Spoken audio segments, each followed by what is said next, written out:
Welcome to the realm of millennia.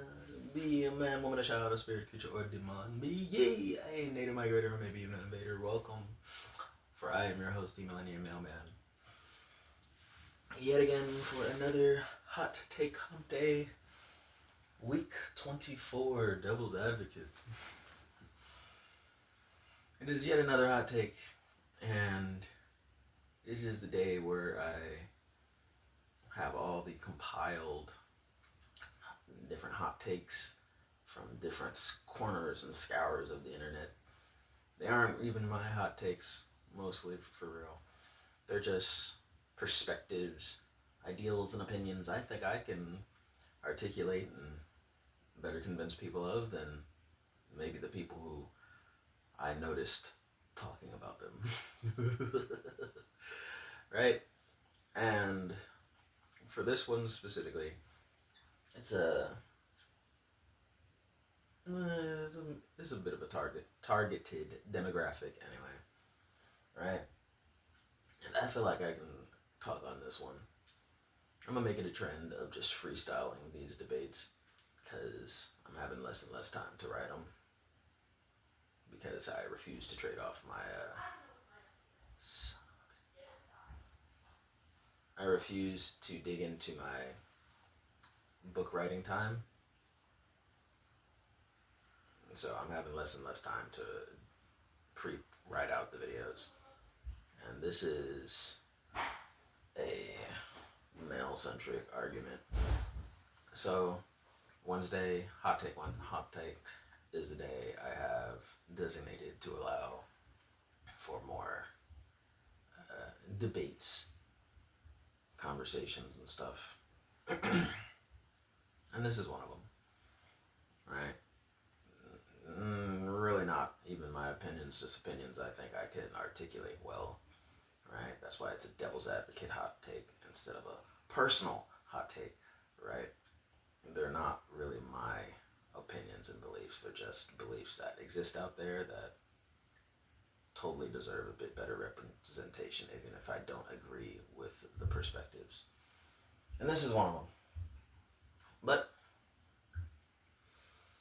this hot take comes from two parties amalgamated into one perspective and opinion, where one side it's coming to answer the specific question from the ladies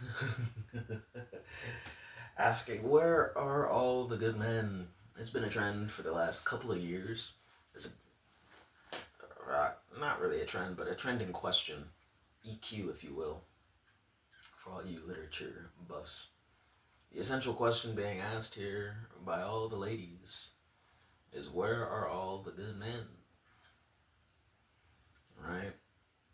It's a reasonable question. And I, your Millennium Mailman, am here to world build for you long after you've already begun to acclimate and fit in. So go ahead, sit back, relax, and please do enjoy this hot take hump day and the conversation we develop out of it. But yes, the essential question is, where are all the good men gone? And where are all they going?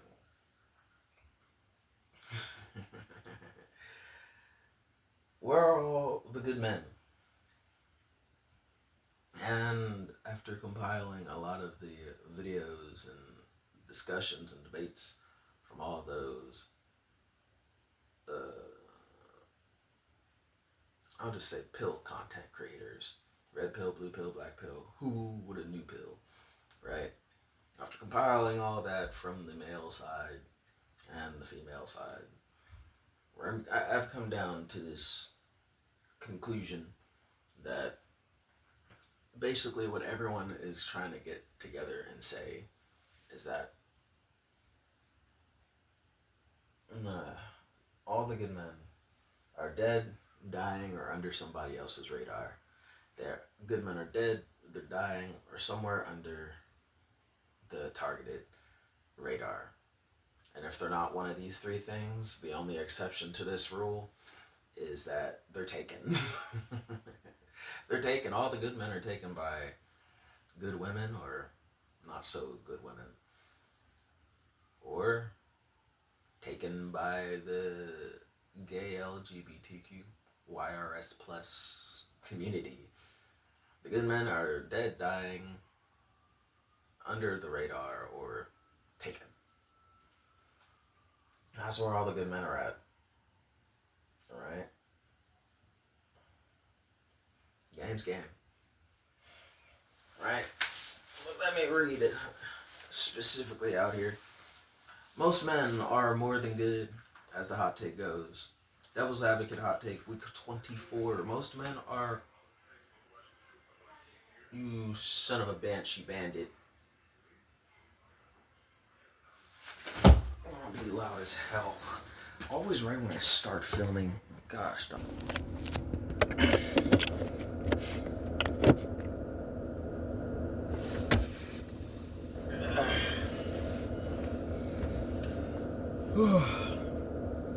most men are good men.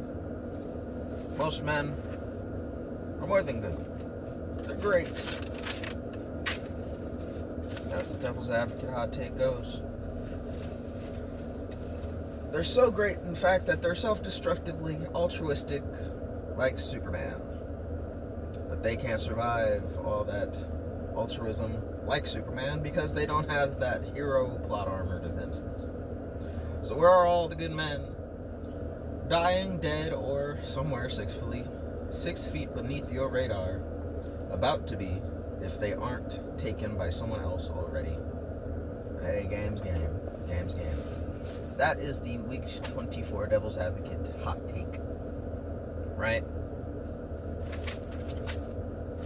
And so you can recognize this is off the dome. I have no other words on this page except those for the hot take. I thought taking a more, what's the word? Freestyle would be the best route for a conversation like that one. Because it's personal, regardless of whether you want it to be or not. Even if a woman is trying to make the arguments for this conversation, it comes from a personal place. Even if you don't use personal examples to have this conversation or debate, it's inherently personal. Because in order to talk about good and bad, you're going to be talking from your own relatively ethical standpoints and standards of what is good and bad. So where are all the good men at? Well, one, we have to acknowledge what you recognize to be good. And past that, we have to actually dig past ourselves to figure out where they are. Right?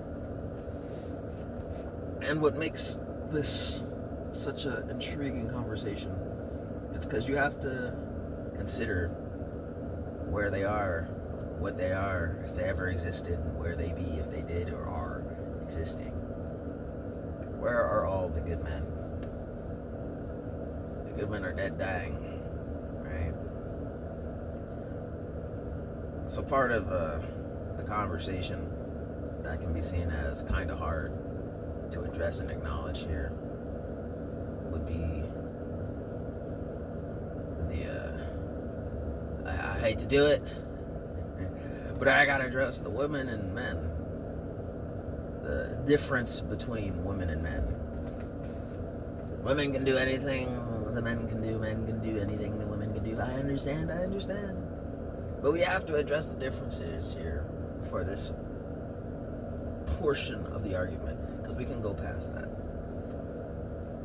Men and women are different. I know. Flame me in the comments for saying that men and women are different. But it must be said, the differences between men and women are genuinely inherent. Right? The phrase, anyone and everyone who's met anyone and everyone has heard the phrase, women grow faster than boys for a large portion of their lifetime.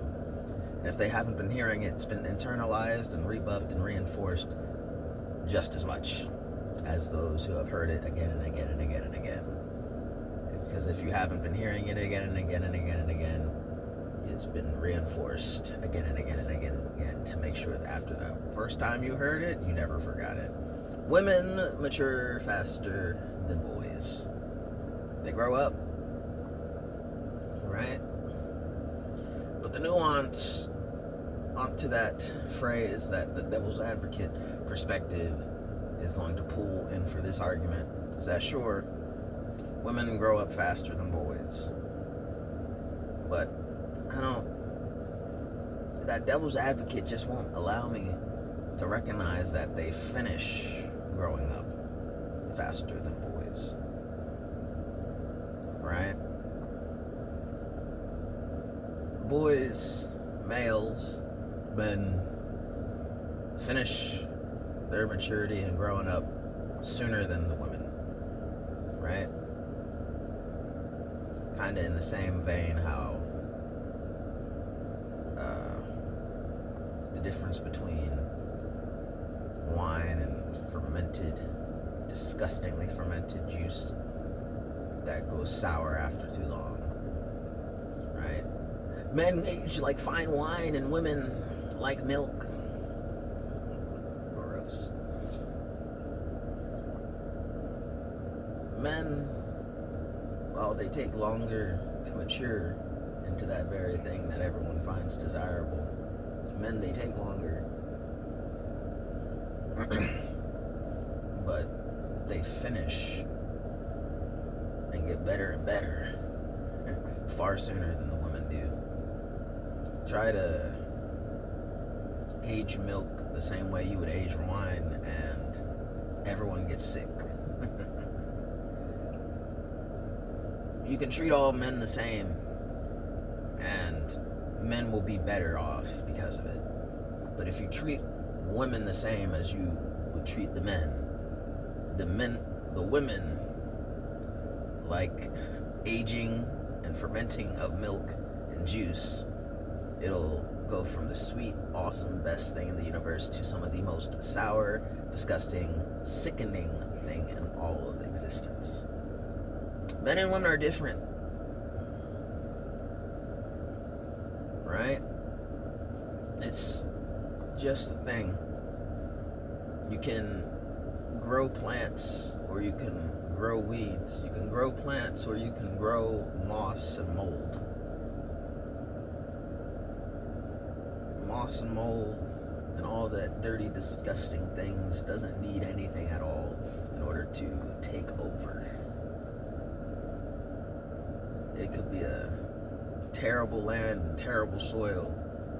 Moss, weeds, and all the like can still flourish and live and look like it's good enough. But all the good things need good soil to thrive. Only the bad doesn't need goodness there. Right? And that same thing is true with the conversation about where are all the good men. All the bad men, all the terrible, childish, stupidos, all of those men are more numerous than anyone dare begin to count. Right? It makes it easy for the person, rather than counting all the good, not so good, horrible people in life, you'll be there for decades on decades trying to count and just begin the list. A decade later, if you're writing one name every second, you'll still be writing. Vice, if you were to make a list of all the good men, you'll probably come up with one page in 1 year, writing one name every 10 minutes. Right? From the beginning of time to right now. The list of good men is hard, right? That's what everyone can probably agree when you get down to writing the name list and stuff. There'll be a lot fewer good and great men because the horrible ones don't really mean much of nothing. The horrible ones come in the masses. But the devil's advocate perspective is letting you know, no. Most men are good. The list of good and great men outnumber all of the list of the bad, right? It truly does. And it's just hard to see it. You just can't figure it out because the good men die sooner than the bad ones. The good men die off, or dying out, or just care not to be seen. Right? Men and women are different. Men and women are different. And it's most unfortunate because one of the more starker differences between men and women is therapy. Right? This is a known fact that I got from a therapist who has all the data analytical access, right? But I believe back as of 2023, if you were a male in therapy, the likelihood that you'd commit to suicide vice a woman in therapy was a 5-time difference. And that was around the time when there were more men in therapy than there were women in therapy. Naturally, far less willing than the majority of women were.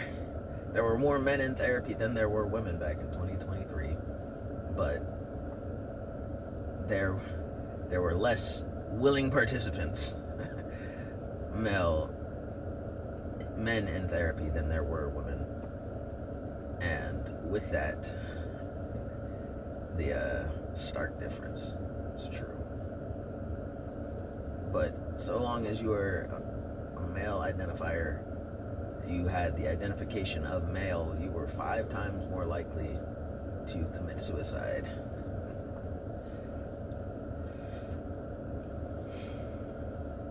It's just something about the men, right? Something about being a man that puts you closer to death. Yeah, men and women are the same, right? No. Men and women, they aren't the same. Because just identifying as a man, as a male, transgender man,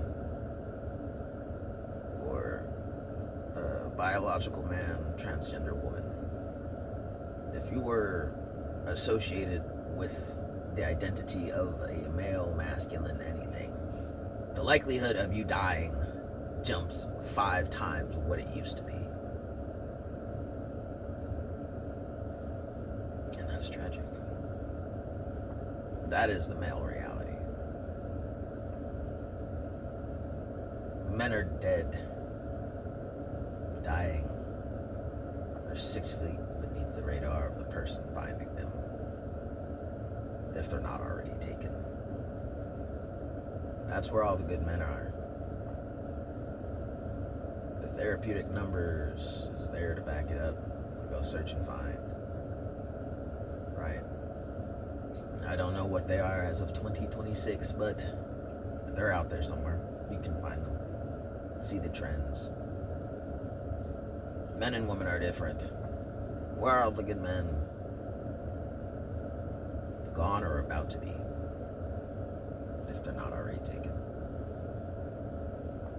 Where are all the good men? Men and women are different. So where you go searching for them is different. Men and women are different. So how you have to acknowledge them respectively or build them up is different. Men and women are different. So there's different truths that must be addressed, fixed, or computated, and calculated for when we talk about men and women, if you are going to. Men and women are different, and that's a fact that very few care to confess. But hey, the first step to progress is acknowledgement, and so long as you're in denial, there's no going anywhere to getting to the solution. And you have no one else to blame but yourself, so long as you're in denial. Where are all the good men? The therapy that I remember confirms that all the good men were dying at a higher rate And not just because of the violence, but because of themselves. You know, that altruism, that super self-destructive altruism. And one of those differences that we can find is in that truth that women grow up faster than boys. Girls grow up faster than boys. Right? And I don't think there are a couple like common phrases and common ideals out there, but I don't agree with a lot of them. People say you grow up on this, you grow up on that, and you turn into this and that. I believe who you grow up and develop into has a very strong attachment to whoever or wherever you're prioritizing, right? Whatever you prioritize is who you turn into. You are what you eat. And if you eat bullshit, you're gonna turn into a pile of bullshit. Women grow up faster than boys, sure, but I don't believe they mature and finish growing up faster than the boys do. I believe women prioritize a lump sum number of things a lot more than their male counterparts, which attributes to that. So women are growing up out of necessity, for sure. Because I do believe women are a bit more in tune to intelligence than I'd say a majority of the men and males do. But at the same time, the fruit from the tree of the knowledge of good and evil, right? They took a bite of that forbidden fruit, that forbidden knowledge. The things you didn't need to know, but you wanted to know. Women prioritize knowledge and excess information a bit more than the boys. And it has them growing up out of fear. It makes them take all the precautions to prevent fear from being in their life and in their minds more than the boys do. That's why the boys do so many stupid things.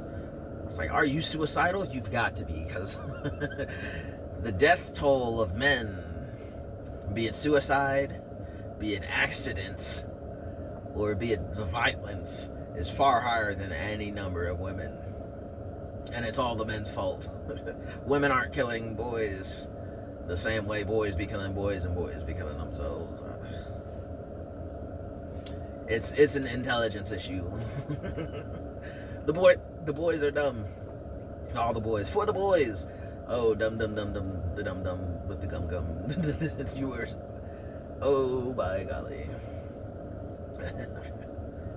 Men and women are different. Don't try to tell me wrong. Steer me wrong.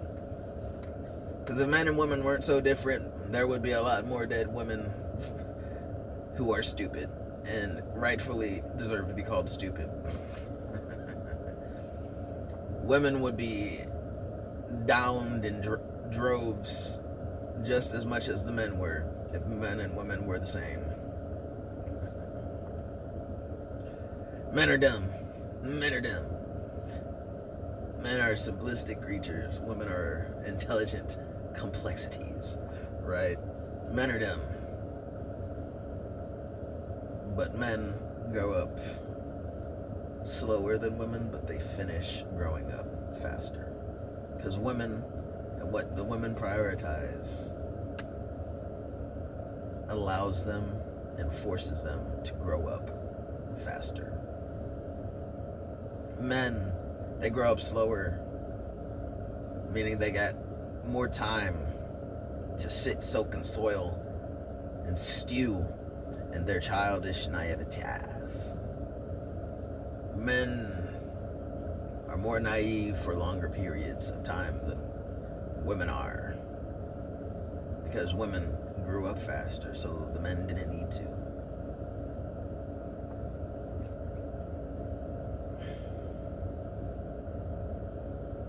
Men and women are different. And that's just the truth. The men and women in these conversations, excuse you, men and women prioritize different things. So the men and women in these conversations, like, where are all the good men? The good men have always been there. The good men took longer to grow up because they grow up slower. They just do. And it's not a bad thing. If you want more good men, you should stop trying to force them to grow up faster for some lofty ambition. Because one of the differences between men and women is that men and boys grow up slower, they mature slower, which is why their priorities are much different than women.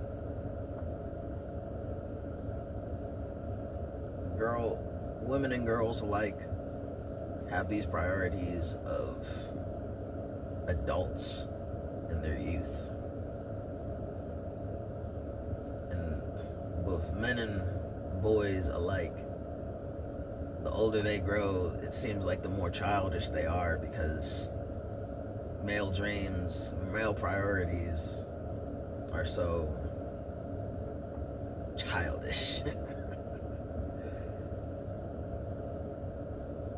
So, a way to describe that is that because boys mature slower than the girls, boy dreams, ambitions, and priorities are centered around the childish. The things men grow up to prioritize in their life are obviously one of those more naive and lofty ideals. Man wants to grow up and be the head of his house. I want to be just like you, Dad. I want to be like the dad I never had in my house. I want to be this, I want to be that. I want money, not because I'll need money and I know I'll need money, which is what the women would do. They're like, you need money to grow up, daughter, so you got to do this. You need money, you need money, you need money. Men don't want money for the same reasons the women do when they make that dream and ambition in their childhood. The men are like, well, I want money because I want to buy lightsabers.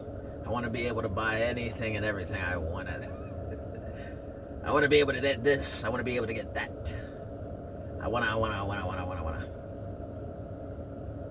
Versus the women perspective of growing up with the priority. Like, I need money because I need money. I'm going to need it. And I want to grow up to have a lot of money so I don't need anymore. Much different than the prioritization mindset of the boys who wanted money. Like, I wanted to grow up and have a lot of money because I wanted the money to always continue wanting what I want. Fuzz off what I need, I'll figure it as I go by. My mom and dad will help me with the things I need. They'll set me straight, but I want money for the things I want. Versus women, they say, I want money for the things I need so I can start prioritizing the things I want. The priorities of men and women are different because men and women are different. The priorities of men and women shape them into being the people they are. The people you are now today, be you a child, spirit creature or demon, be you an adult male or female or transvestite, transgender, or non-binary identifier, whoever you are built up by the things you prioritize. If you prioritize wicked, you're a wicked person. If you prioritize great, lofty ambitions and dreams, you're a great, ambitious, lofty person, right? Your priorities, be they who, what, when, where, or why ever. Your priorities shape who you are. If you want to prioritize being a terrible person, you'll come across as a terrible person whether you like it or not. if you prioritize being a good person, who you are as a good person, despite your terrible past, despite your terrible present, despite how terrible your future might wind up, you yourself are a good person in a terrible world.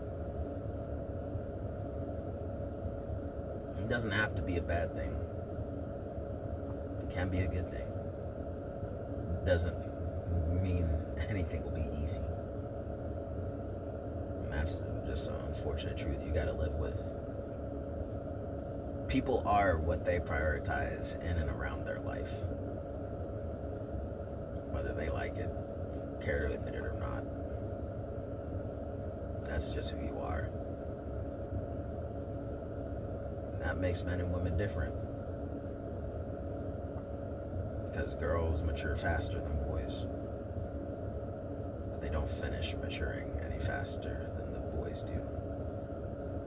Boys finish their maturing and growing up sooner than women.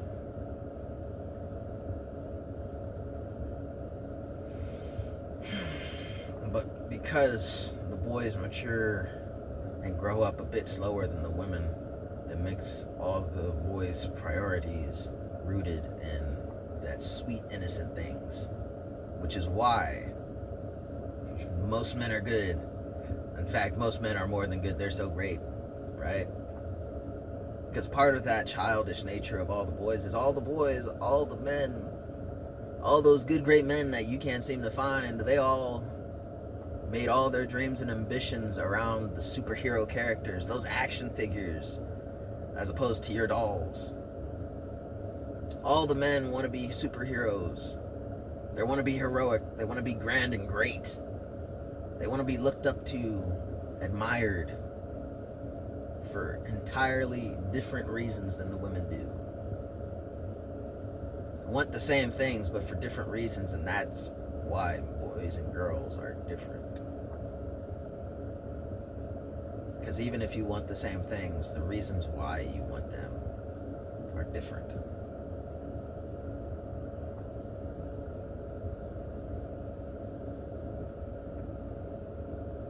That small difference is the biggest of differences. Put biology aside. Put the politics behind the conversation aside. You can want you can want the same thing, but your reason as to why makes the difference of whether you can even, or not even articulate yourself. The reasons as to why would be the whole reason that sets you apart from whether or not you can cooperate together. I want a family, you want a family. Why do you want a family? Versus why I want a family. Divergent.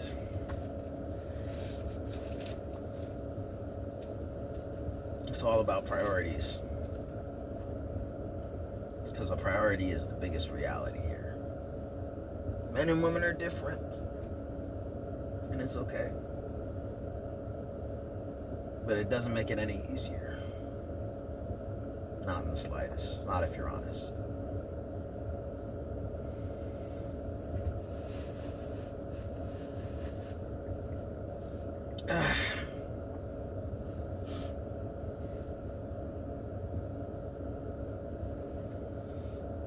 Most men are good. Most men are great. They're just dead and dying. And that childish priorities that followed into the making and crafting of boy dreams, boy's desire and ambition versus girl desires, ambition, and dreams is the difference between most men growing up for definitely their own reasons versus women growing up for what seems like, for what all the pill communities are coming together and ultimately saying is regrettable. Women are growing up and realizing they regret most of their life choices because most of their lives they were allowing themselves to be told what to want and what to do and how to do it. Because girls grew up faster, and part of that growing up because they needed to meant that they were getting answers and getting things from other older men and women, older women who may not have even figured out what they wanted or figured out what they wanted for them, and were pushing those onto people who didn't know what they wanted for themselves. Women in droves are coming to regret their decisions because what they were doing for most of their life was what other people wanted instead of what they wanted. Women are growing up regretting a lot of their choices, not because they wanted those things, but because they realized they didn't. And it's not their fault, per se. It's just the expose of all the information they shouldn't have allowed to be internalized into them so early. It's rather not intentionally, but even coincidentally manipulative. Because girls needed to grow up. It just happened that way. Girls grow up faster. Because they grew up faster and were inhaling and exhaling all these things they didn't need to know as everyone else. It just happens.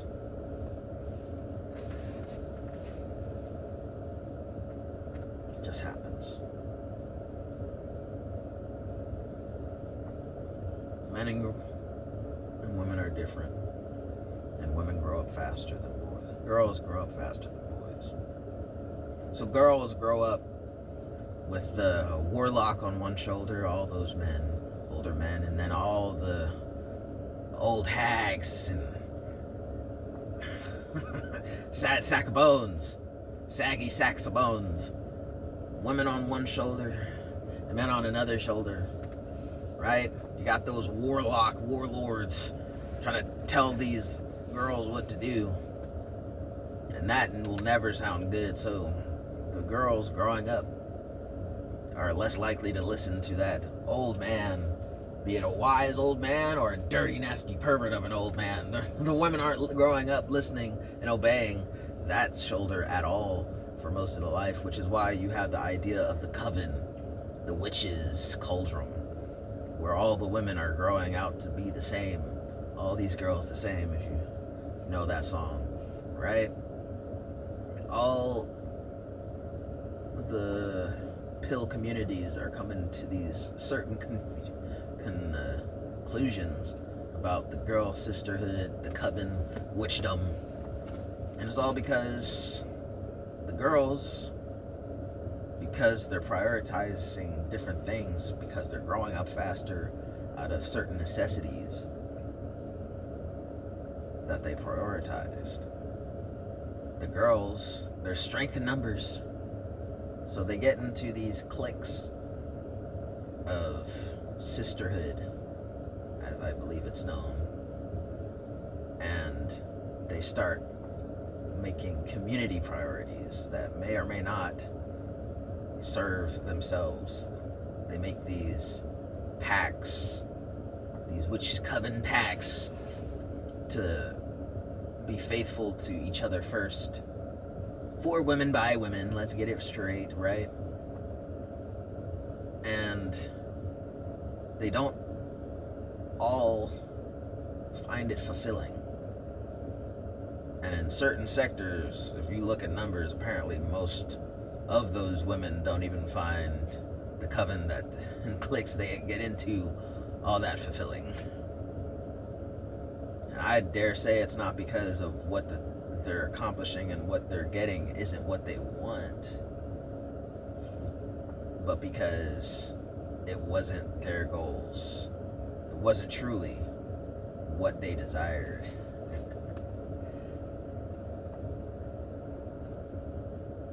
So women growing up based on the priorities and their way of prioritizing each other versus prioritizing themselves, truly prioritizing themselves and what they want, what their own dreams and ambitions are. The way that girls are growing up fast, they're overlooking like the small things, and that turns them into, I don't want to say gullible, but easily manipulated, covertly manipulated at that. They're being corralled into being these people that they don't even like in the future, right? And in a lot of cases, it's not even their fault, but it's who they are because of what they prioritize and refuse to stop prioritizing in certain situations. I can't stop. This is me. This is who I am. This is my life.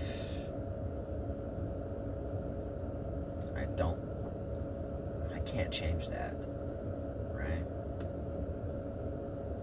That's some people's reality. That's a lot of the women's reality versus all the guys out here, all the boys taking too long to grow up. All the boys are good, great men because all of what they wanted all their life, as childish as it may be and seem, comes from that place of every boy, because of how long it took them to grow up, wants to be a hero. They want to do good and great things. They want to do all those admirable things, all the good things everyone says is good. I want to be that person. I want to be this awesome. I want to be someone who would sacrifice themselves. I want to have a family. I want to be that family man who's providing everything. All the men want this. That's not hyperbole. Good 93.7%, somewhere in that ballpark, right? 93.7% of men want exactly that. But they're dying at rates far faster than everyone else. The good men are dying at rates unbelievable. Be it from suicide, be it from the murder and violence in the street. Men are dying. And probably most of the good men, because, again, 93.7% of the men who have ever existed, they were good ones. Because the good ones are so altruistic, they're saving people. And saving all the bad ones. The good men are there in numbers. Poor, unfortunate good man. The good men have always been there. Saving.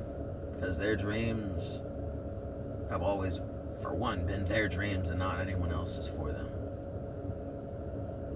The boys grew up into men who served themselves in a manner that allowed them to serve the people they wanted to. Dying for the reasons they wanted to. Dying for that altruism. Right? How'd I put it? The good men are so great. They're self-destructively altruistic like Superman. But they don't got that plot armor defense. The good men are dying, man. Or woman. Where are all the good men at? They're dead, dying, or taken. The men all want to be a hero. Saving the women from the belly of the beast. From the monster, from the dragons. They want to slay that dragon, but oh boy. They're so childish and naive that they either don't know or dare to go even when the dragon is dangerous and slays at least 100 before one man can deal the final blow, right? Good, great men are dying, literally and figuratively. right? I believe I'm gonna butcher this quote because I don't have it in this notebook at all, so I'm gonna butcher it. But this quote, and I can't exactly remember from where right now, there was a quote that says, all good deeds go untold and unseen because someone will always have a problem with whatever action you take. So, like, no matter what you do, someone is going to be unhappy. And because of that, all good and great things are done in private. Right? Because someone's going to be unhappy with it or left uncomfortable by it. How you did it. You could have did it better. I'm going to make America great again. Like the MAGA identifier says, I'll make America... who's calling me right now? Get off my screen.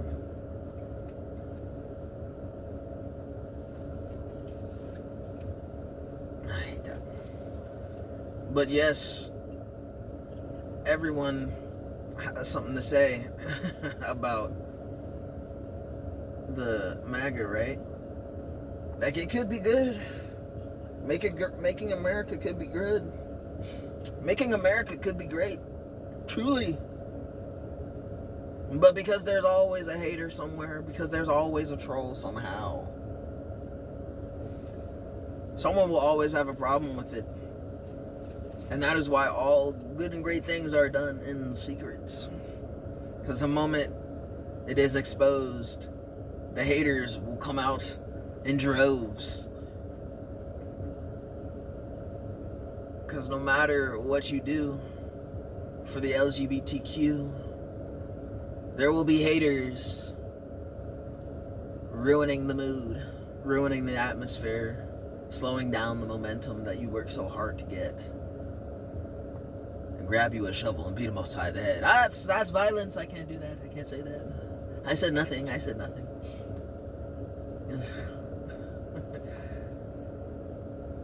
Don't get caught. Don't get caught. You didn't hear it from me. I didn't say to do that. I didn't.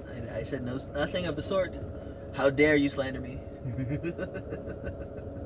No matter what good deed you have, no matter what ideal, all good and great things are done in secret because someone's always going to not like it.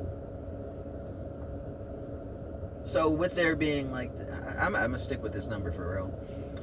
Even if 93.7% of all men in all of existence are good and great,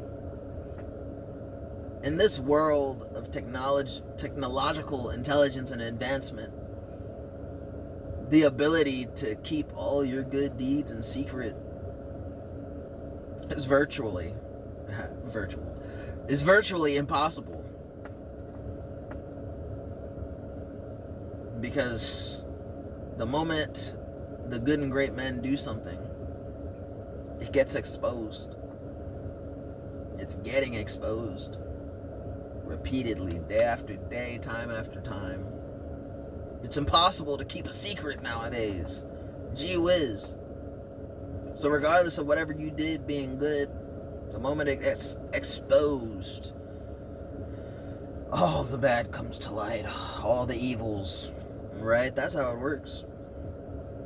So despite most men, a good 93.7, being great men,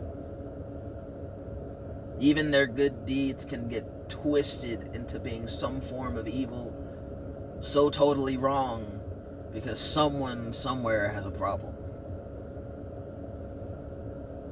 All good deeds done in secret. And in this technologically advanced day and age where no one can dare say they actually have secrets, in this technologically advanced age, it's much less about the being able to do good versus the shunning shame or other form of consequences you'll have to face for doing good.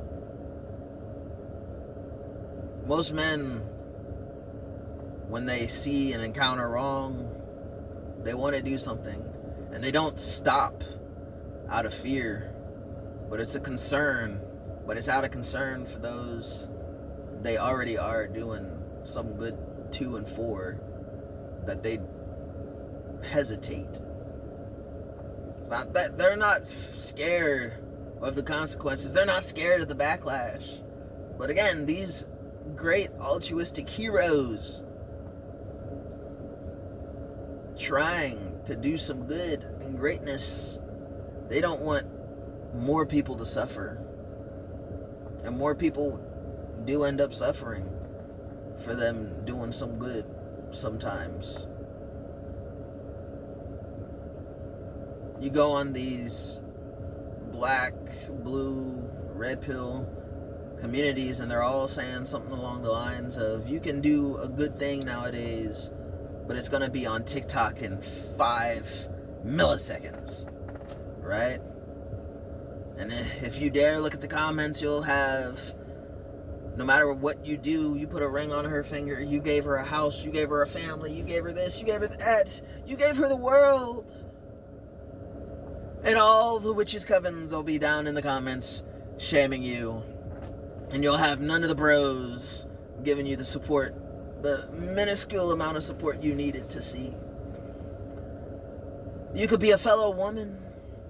You could do this grand, awesome thing like make a safe place for women in a bar, in a gym, and it'll fall flat because there are both men and women haters who never even wanted to see you succeed. All good things are done in secret, but the moment you expose them, or it gets exposed, it can only be so good. It can only possibly be so good. It's only this good. There's a cap to the goodness on it.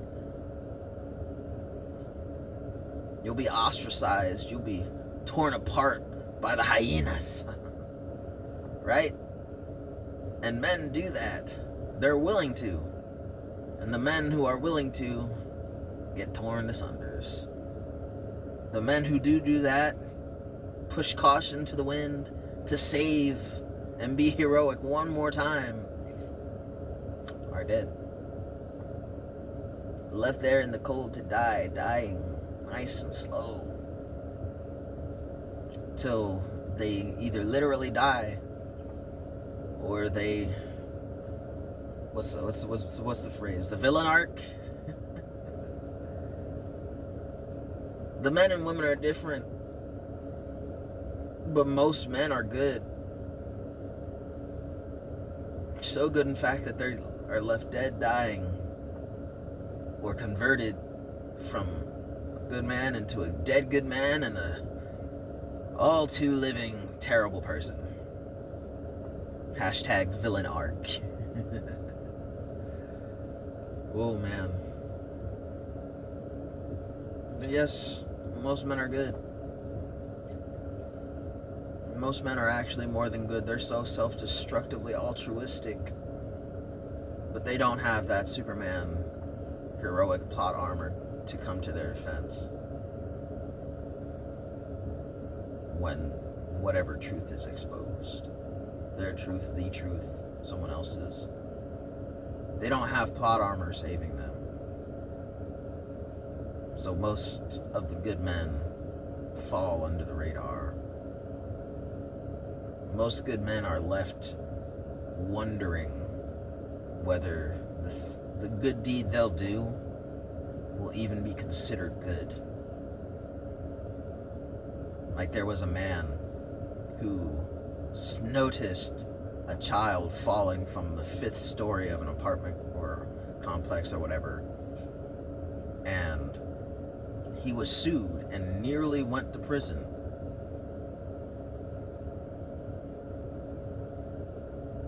He saved an endangered child who most certainly would have died. But because he wasn't Superman and saved the child perfectly, the child got whiplash or some sort of bruise on the way down, he was villainized for it and could have genuinely suffered consequences for saving a life.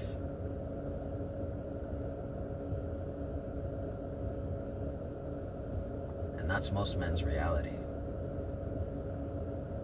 They're dead, dying, or on the way if they're not already taken by a good woman, or taken by a bad one, taken to be used and abused by someone who doesn't love or care for them and just wants them for their stuff.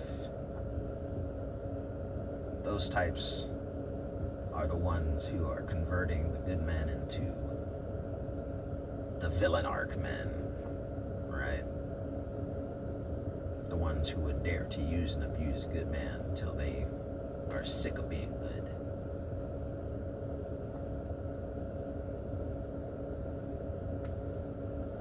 It just happens like that.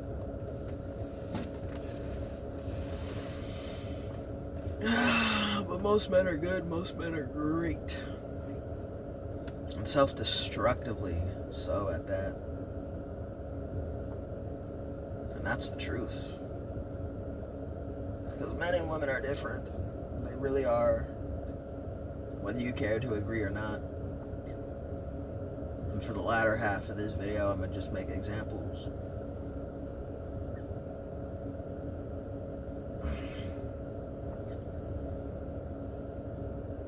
So that'll be the first one with the man saving a child and but how many recognize a good parent and whatnot would do anything for their child, right? The mental idea that you have of a child, you'll do anything for your child to save your child. I will die freely. Take it from one parent to another. I will die happily. Even if my child threatened and did more than threaten to take my life for saving their life, I will trade my life any and every day for my child, my children, my anything. I'll trade my life for my children. Be they my biological child, be they my adopted child, be they a child from an in-law relationship. I'm stepdaddy now. I'll do anything.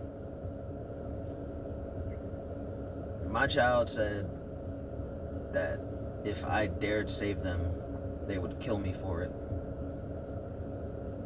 There ain't a person, place, a thing that could stop me. No zombie horde, no mountain range limiting me. I will brave the hordes, the bandits, make it through, make it on over the mountain range, over the plateaus, through the deserts. Oh, no person, place, or thing, no apocalypse, no location, no people in the way. I will brave hell, high waters, all of it will not stand me in the way of saving that child. Even if at the end of it, I get them to somewhere safe and can guarantee that they'll be able to live comfortable 20 years to the day they die. If my child, at the end of all that, would kill me for daring to do it, I would still do it and do it all over again. Good man, great man. Yes, yes, yes. And that's most men. That's that 93.7%. Most men are so altruistically self-destructive. Where are all the good men at? They're dead. Right? And that same thing could be said about the women on that stand. Like, hey, I'll do anything for my child. I hate killing, I hate violence. But gosh darn forbid, I will do some rather shady, questionable things for my child. You better believe it.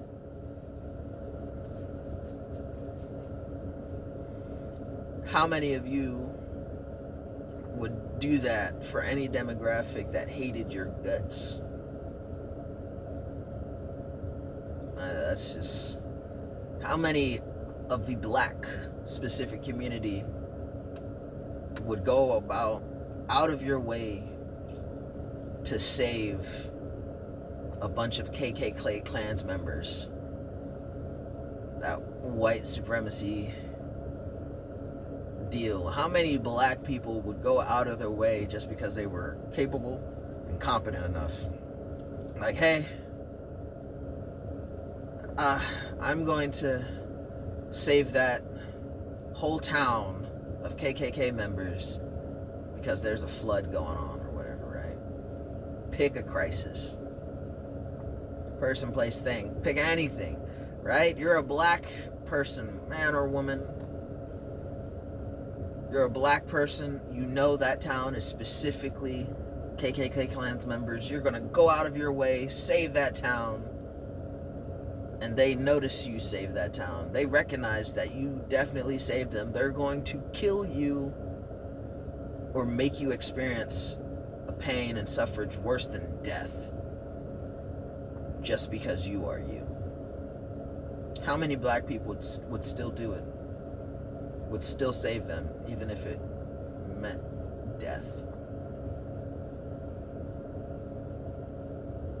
Change religions, right? You're of a particular religious faith that if you did something to save this person, they and that whole faith would mandate that you be dead and executed, right? You're of one faith, they're of another faith. How many people would go out of their way to just save one person of that faith, knowing that they would do unspeakable acts to you, let alone a group of them? Right? How many people of, say, one particular faith, faith A versus faith B, right? How many people of faith A would go out of your way to save, let's just say, a family of 3 of group B, when the moment you finish saving them, they acknowledge it, they can see it, they can't deny it, that you definitely saved them, and yet still they would skin you alive, have you lynching, screaming in pain and agony till you couldn't even use your vocal cords anymore, just gushing. How many people would still go out there when, if your actions and deeds were exposed, the people or people around them would do the most egregious things to you for you doing the act? But I saved you. You didn't save me good enough. How many people would still go out there and do it?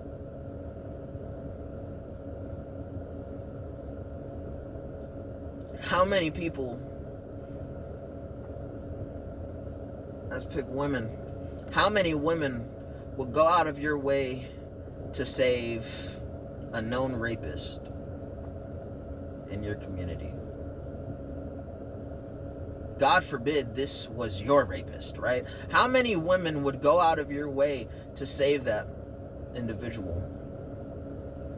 If that person, and you could without a doubt be well assured of this, if you save that man who raped you, they would go say maybe a courtesy thank you for saving them, and then they kidnapped you, held you hostage, and turned you into a play doll, and raped and raped and raped and raped you some more till you were impregnated. They raped you and held you hostage to take care of the child, just so when the child grew up, they could have double the trouble.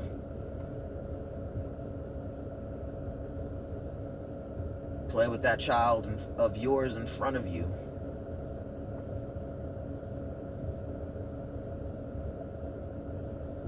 To the day both of you die. How many women would still save that man?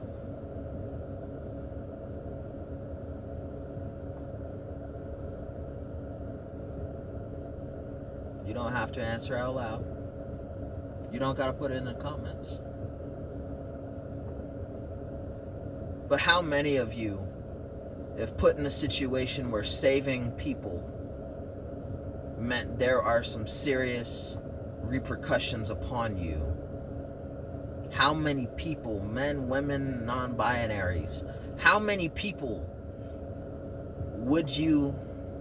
how many of you people would go out of your way to save those who would literally do harm to you?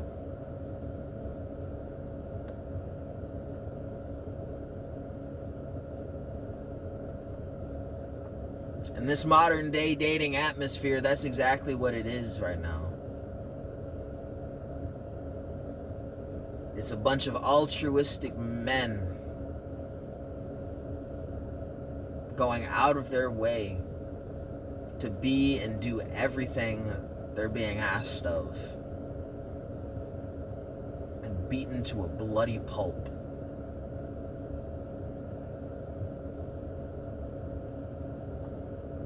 It's a bunch of men, good, great men, in this dating climate nowadays, who are getting exposed on TikTok for their good deeds or for their not so good deeds in such numbers to where they're forced, not out of fear, but out of concern,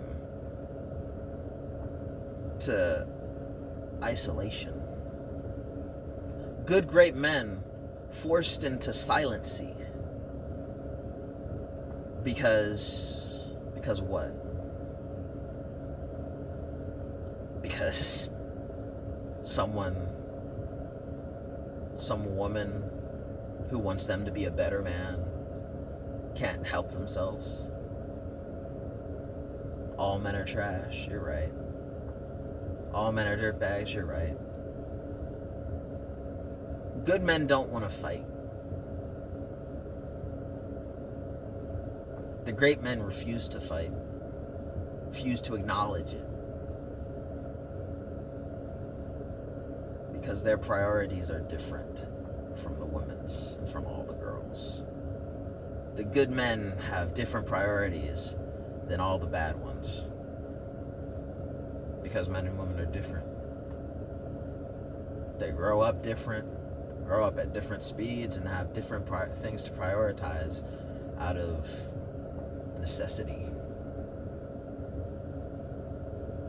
And it's not the women's fault, and I as a man myself, I'm not going to blame it on the men. It's just the exposure, if you will. We're in an age of information and technology like no other creature or sentient entity could have ever possibly imagined even 50 years ago. Go back 50 years with me, and the access to information is beyond imagination. The kind of access to information we have nowadays, at the touch of a fingerprint, at the activation of your voice, is so insurmountable. It's unprecedented. And every day it gets better or worse depending on how you want to look at it.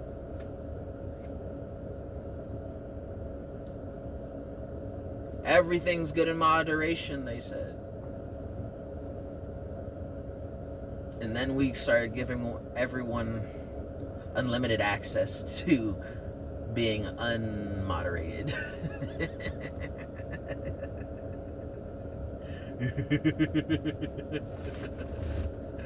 Everything's good in moderation. So says the one refusing to self-impose a single restriction.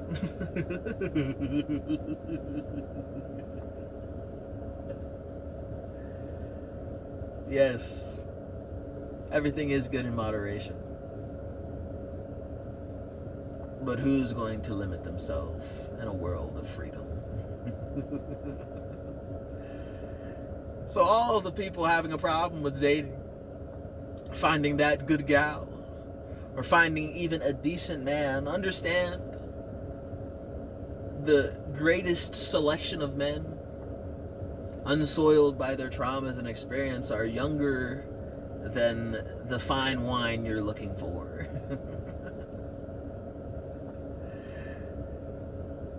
Gals love wine and champagne.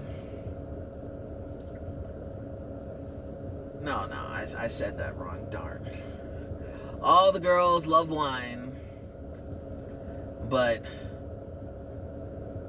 very few like the pain that the sham is. I ruined it. Forget it. Take that out of there. There was a good pun in there. I ruined it.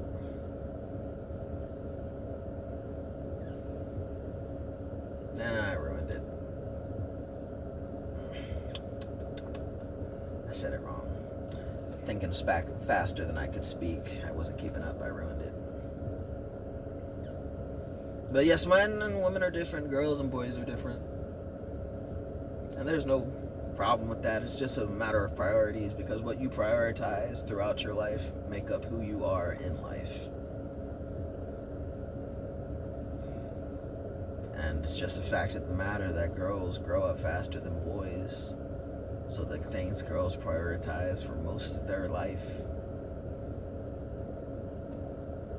very much differ than the things the boys are prioritizing. The boys, all those 93.7% of men that are good and great, their priorities throughout all their life are that heroes, the comic action figure types, because most men are good and great that they want to save other people, even at their own expense. But the greatest problem with that is that because they're, again, at their own expense, they're dead and dying. And who wants something dead and dying, right? Because if I was a woman, I want a man full of vitality that's gonna live long like a good boy.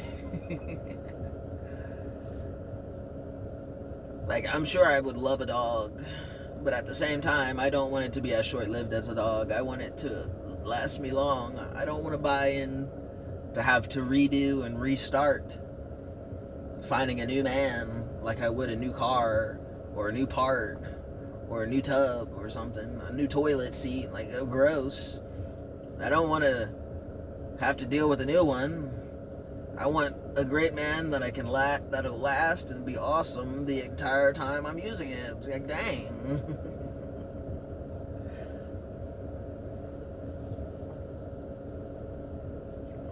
Like, come on now, let's be realistic. Most men are good.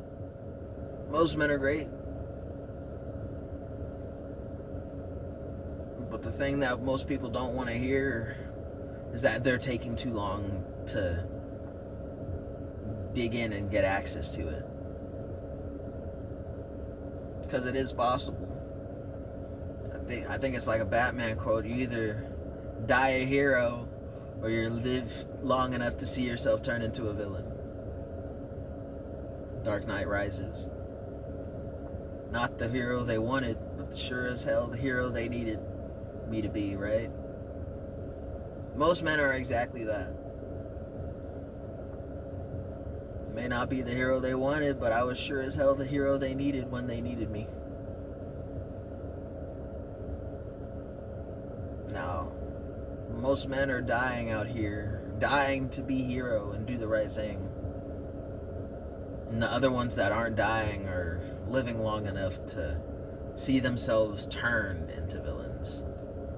They don't turn into villains, they're turned into villains. Going on that villain arc.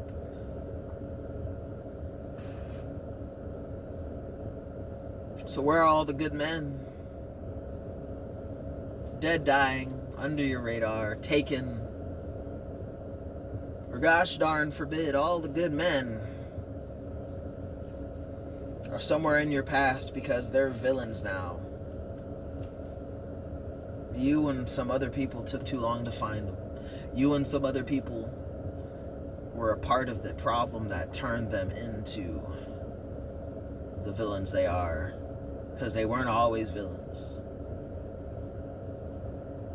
They just turned into them. Where are all the good men?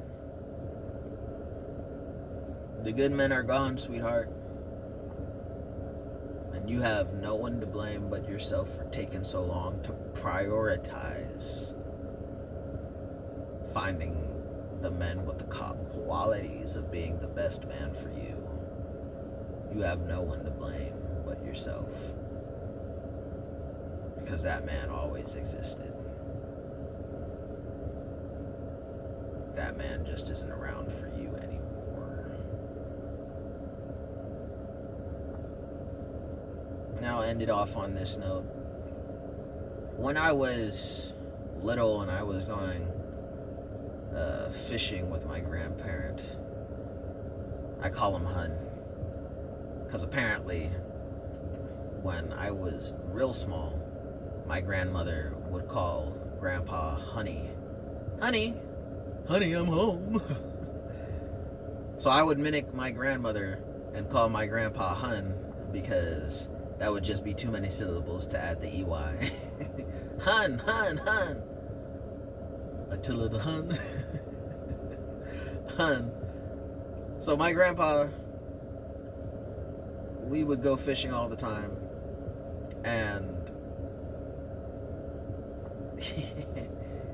he would, like, on the fishing trip, tell me, like, small nuggets of wisdom to slowly internalize and mold me into a good person. And one thing he always made sure to taught me in direct connection with fishing was the one that you can give a man fish for a day and he'll survive that day, or you can teach him to fish and he can keep himself alive every day, right? But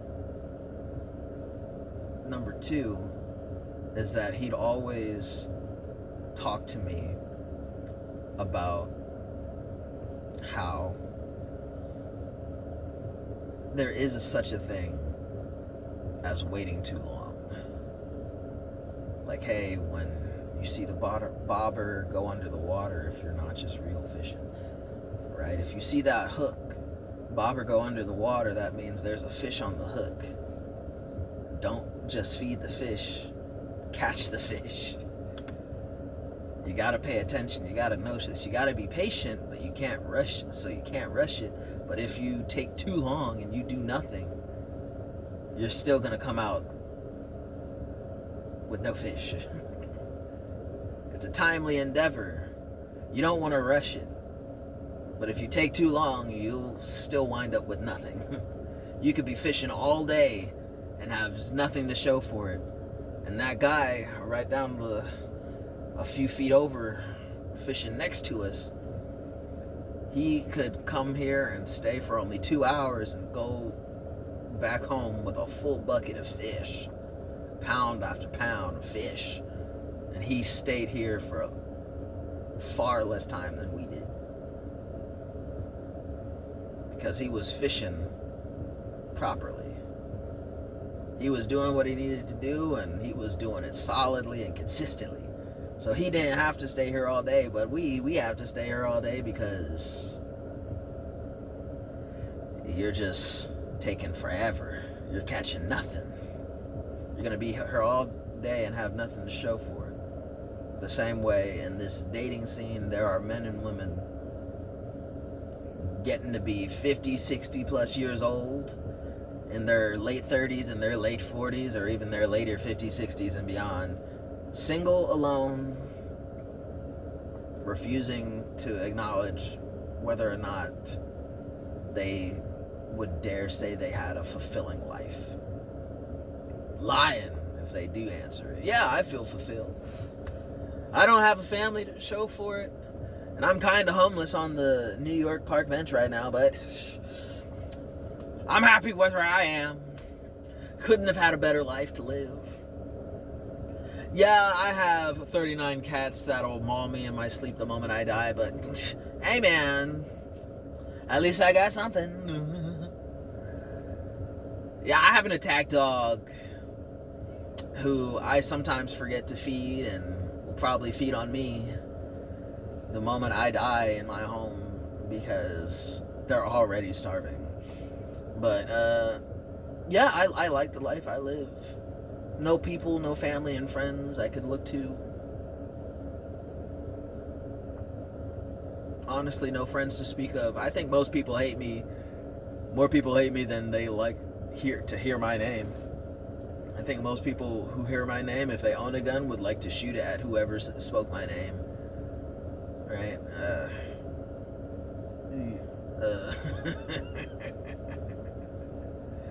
Right? Yeah, sure, there are a bunch of cons and everything, but I like my life. Maybe. It is possible to wait too long. Just as possible as it is to rush things. Right? But like fishing, you can be a bit early and still catch something, but you can never be too late and have something to show for it.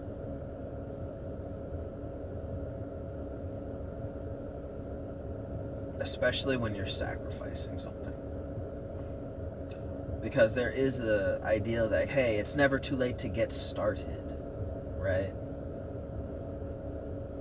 But when you put something out there, when you give up yourself, when you give your resources, all your life, it is a bit late to expect something out of it. Like, if the dating scene's a pond, and you wait till all the other fishermen have fished in that pond and taken everything, it is possible for you to come up empty. It could be too late for you to ever expect anything because there's nothing left. Where are all the good men? They're gone. But you can never be too early to try and find something. Right? Unless this is like a limited resource pond that's constantly filled up by the local government or something, right? If this isn't a naturally occurring lake or pond or something, it's like, yeah, you might be too early. They only fill up the pond at 8 a.m. Right? But realistically, like if we're talking like a lake or something with a small access channel outside, you can never be too early, right? For naturally occurring situations, you can never be too early, but you sure can be pretty late to the party. You can be a bit late and very much in the wrong for trying to expect a result. You can be late to expecting results and hoping you'll get something out of nothing because you've been fishing all day. All your life you've been fishing, right? You had one can of bait and you've been fishing all your life feeding the fish, wondering, nah, I'll take it serious when I really need it.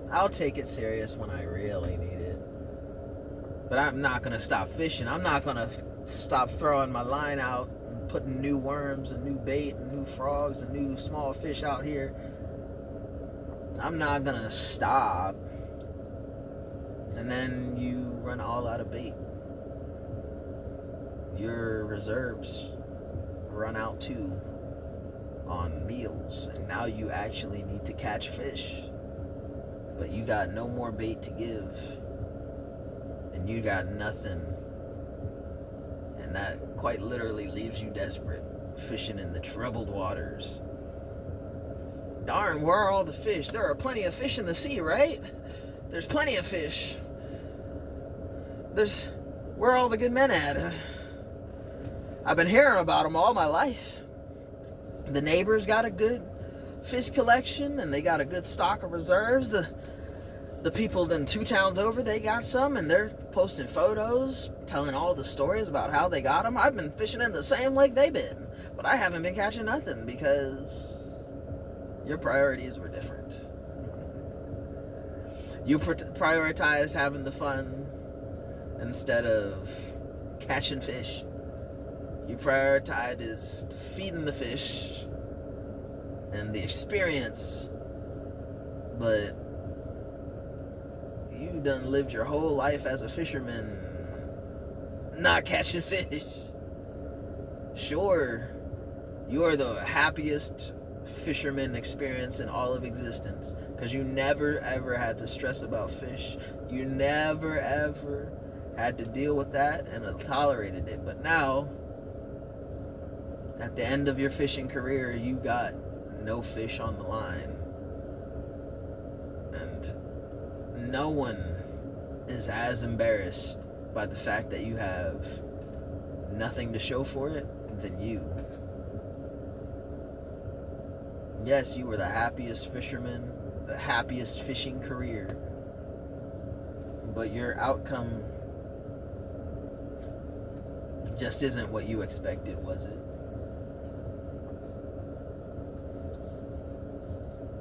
That's no one's fault but yours. And only after you acknowledge that, you take a step down and humble yourself and be like, hey, could I please have some of your fish? Right? Because all the fish are already dead and dying. You might as well try to go in the deep freezer of your buddy. You might have to ask for a couple of fish out of your friend's aquarium to feed yourself now that there's no more fish left. And even if there was fish left, you have no more bait to catch them with. Right? Unless you want a little noodling, sacrifice a toe, you don't know. There's nothing left. Priorities make us. And the priorities we set throughout our life can break you too. Because men and women are different. And you can villainize me in the comments, but hey, that's just the devil's advocate talking on this hot take hump day here.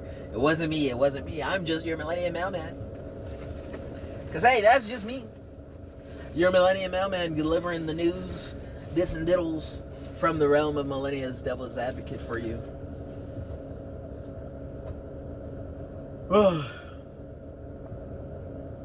Hey, that's just me. Go leave a like, comment, share for more exposure. Subscribe if you feel like it. But that's the cold-hearted truth.